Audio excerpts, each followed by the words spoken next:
Hello and welcome to my B2B podcast. I'm your host, Troy Hooper, and I own and operate a farmers insurance agency here in Caldwell, Idaho. I created this podcast to spotlight business owners and leaders to share their story and tell us about their business, the who, the what, the when, the why, and the how of it all. And if you're listening and are a business leader, my hope is that you will gain some great nuggets of knowledge from our guest that will help grow your business to the next level. And so with that, let's get into the interview.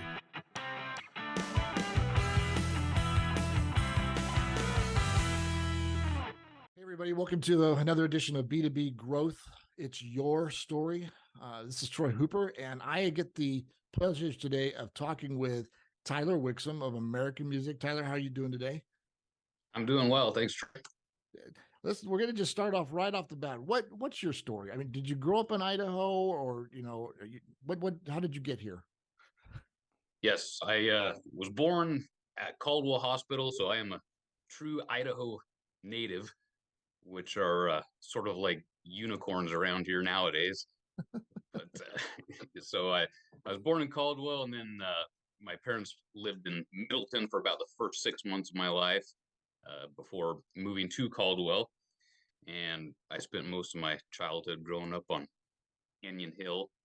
And then when I was a teenager, my folks moved to Nampa. And when I moved out of the house, I returned to Seatown, and that's where I've resided since. All right. Well, tell us the story of American Music. How long has it been around? How did you come about? So the business was founded by Betty Adams and Dawn Christensen in the early 80s. It was originally downtown Caldwell under the name Betty and Dawn's Music. And in 1986, they purchased the building which we're in now. And that building used to be Hoff Lumber. So this was just a lumber warehouse, just Wow. a big shed. So they renovated the building and changed the name to American Music. And that's how the business got started. I grew up around business because one of the co-founders, Dawn Christensen, was my cousin by marriage. So due to that family connection, I was around the business quite a bit. Also, my dad was the manager from 1989 till 1996. So I remember coming to the store with him late at night while he was working on things. So it's very nostalgic for me. I got a lot of heart. Right. When did you start working there? Well, I started working here in 2005. The way I got involved was there was one of the music instructors here who decided to move on to other things. So Don Christensen asked if I would start teaching guitar here. So I started teaching in 2005, and then Don sadly passed away of cancer in 2007. Yeah. So the following year, I was asked to come on as a part-time sales associate while I was still teaching. And then in 2013, I took over the daily operations of business. And business was offered to me by Dawn's wife, Sally. And I purchased the business at the end of 2016 and opened up as the owner of the company in January of 27. Wow. So talking about that timeline from 20, well, I mean, even when you started working in the business, you got to have a full view of how the business was. You got to see all different angles of it. And Indeed. then by the time 2017, 2018, you're off and running. What was it like when you, like the first day you said, okay, I now own this thing. Now what? Well, it was pretty surreal. You know, a lot of people think that this was a family business that was handed down. But even though there was the family connection, just the way everything worked out was merely coincidence. Yeah. Um, but once I took over ownership, it allowed me some more freedom to make changes that needed to be done, and it's been difficult, uh, as every small business owner knows. I'm sure it's been quite the journey, but I've learned a lot along the way, and I've really enjoyed it. Well, let's talk about what you've learned in those challenges, because by 2018 to 2019, now we're into COVID, Right. and you are a retail business. How does that affect you? How do you get through that time? So obviously the business was uh, merely retail, but over the last several years, our strength has been music education. So we have hundreds of students coming through the business every week, taking music lessons, and we do special workshops and such. So, because of that being our strength, when COVID hit, uh, well, first of all, we had been doing online music lessons for about 8 years or so. Right. I guess maybe close to 10 years. So when the lockdowns happened, it was just a natural transition for us. We moved all of our students to online. We already had the infrastructure in place, so it it was a very easy thing to navigate overall Right. compared to what many businesses had to deal with, and that's what kept us going. And since then, the business has moved away from retail as its primary focus and has become more of a music education facility and uh, What so about like, you don't stock instruments, to the hilt. You have to order them mostly, right? we do keep a small stock of instruments and music essentials, such as guitar strings and drumsticks and such. Mostly things that uh, promote our student base and student instruments, because most of the students coming through here don't have an instrument yet. So it's nice to provide them with that. So those are the things that we keep on hand, but then we can still special order things outside of that. So during COVID, was it, weeks and weeks, months or something like that to order something and try to get those in? Oh yes, I'm sure pretty much every retail owner or business owners in general experience the supply chain effect. Uh, in December of 2020, pretty much every supplier of guitars was out. It was a pretty wild time, and that's why I'm thankful that we had moved to more of the music education side, because Yeah. otherwise we wouldn't have survived it. And you weren't even, I mean, obviously you weren't even foreseeing that, but you were prepared for it because you were able to just shift over.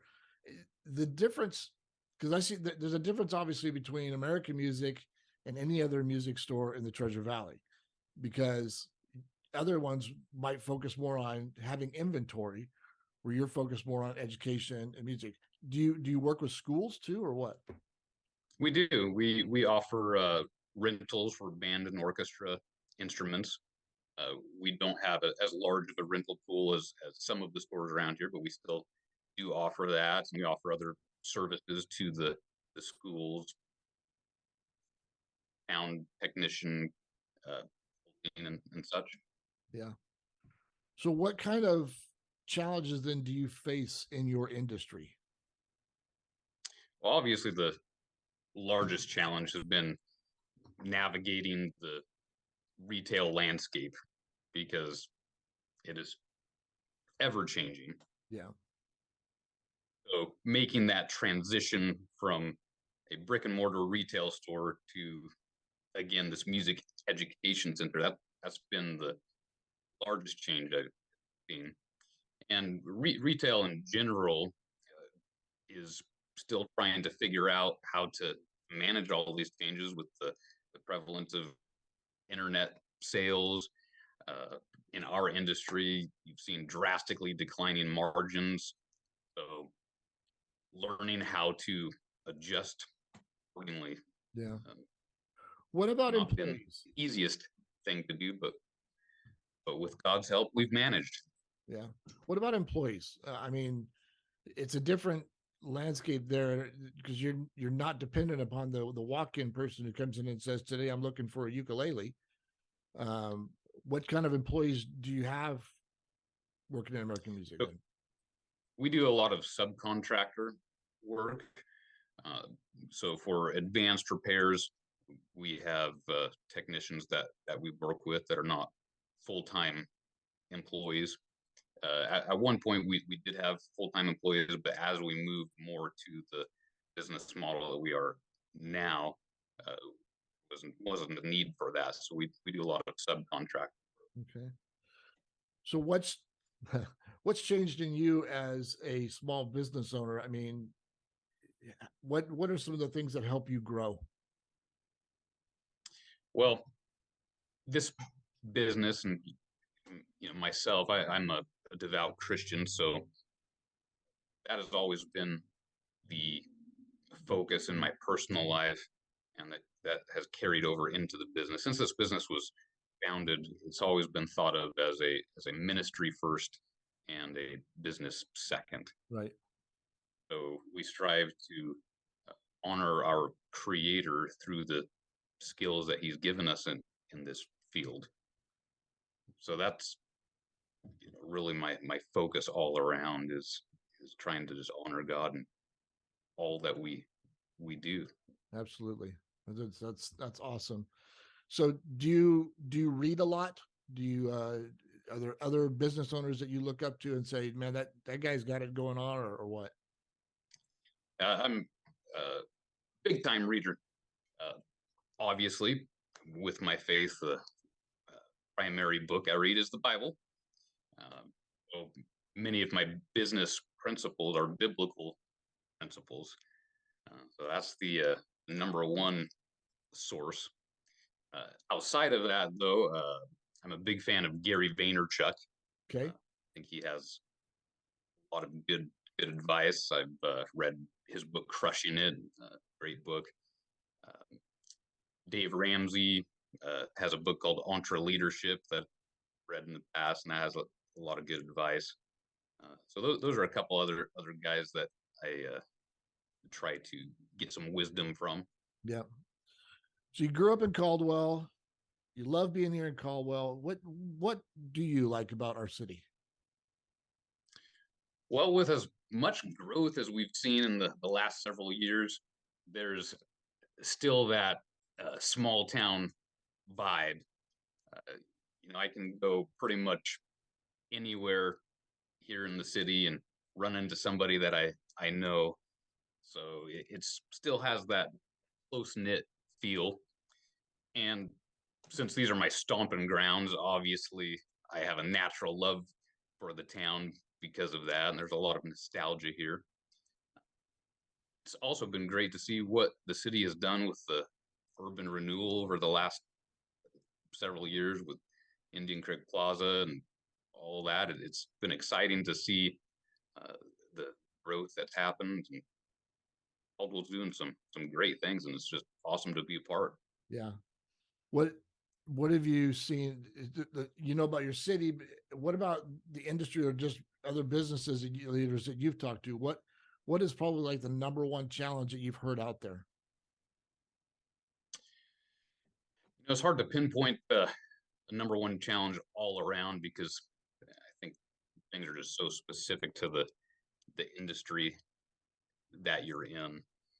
Uh, Obviously, retail businesses all share that common ground, like I spoke of earlier. Just learning how to adjust with the prevalence of online uh, sales and such.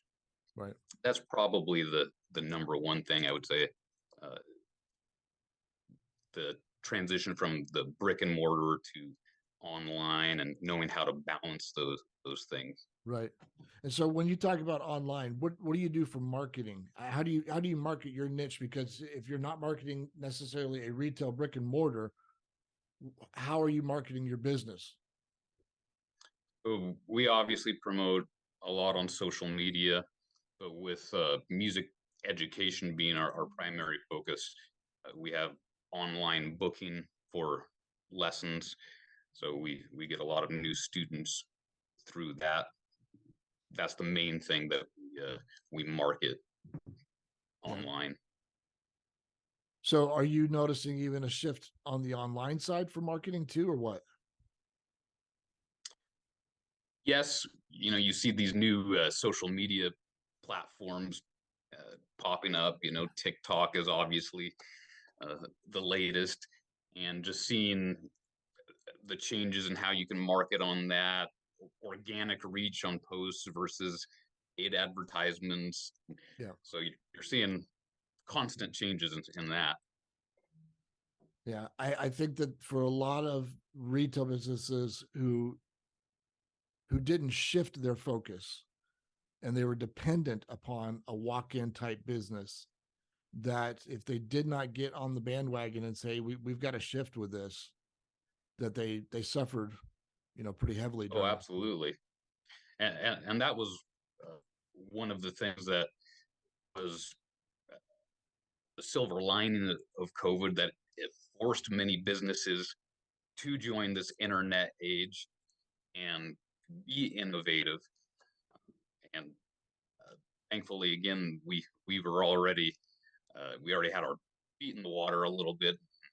Yeah. Since then, we continued to do more and more online, having more automation business as far as online booking, online rentals, appointment scheduling for services and such. So Yeah, definitely. So you get some other business owner watching this podcast, or I don't know, maybe just a young entrepreneur out there. What kind of advice would you give to somebody wanting to even just start a business? I mean, your situation I know is unique, but you still felt the pains, if you will, of being a business owner. What would you tell them? certainly, well, my journey, I was thrust into uh, a lot of things.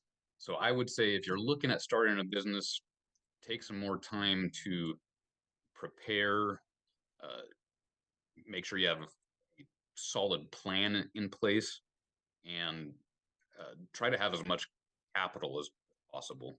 Right. Uh, Obviously, trying to do that with as little debt as possible.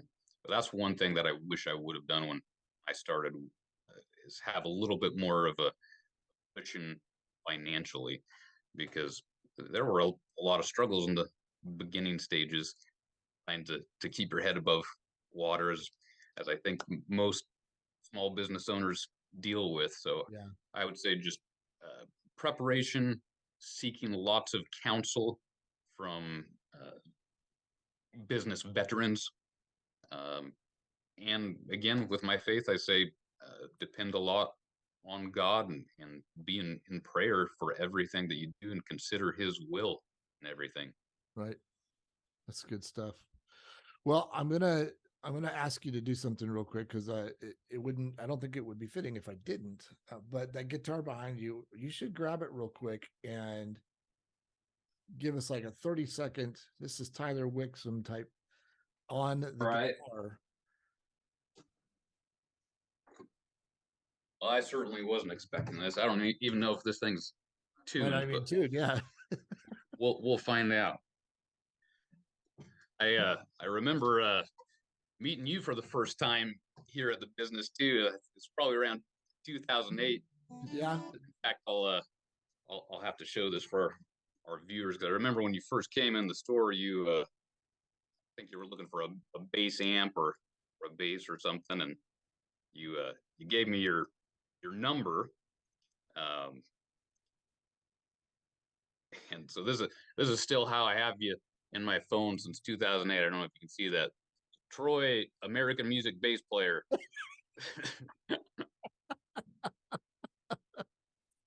Oh, good times. So there you go. There's a blast from the past. All right. Give me 30 seconds. It's great having you on today, Tyler. Always good to catch up with you and see your success in your business. And I continue to wish you more. This has been B2B Growth. I've been your host, Troy Hooper, and Tyler Wixom of American Music. Tyler, play us out.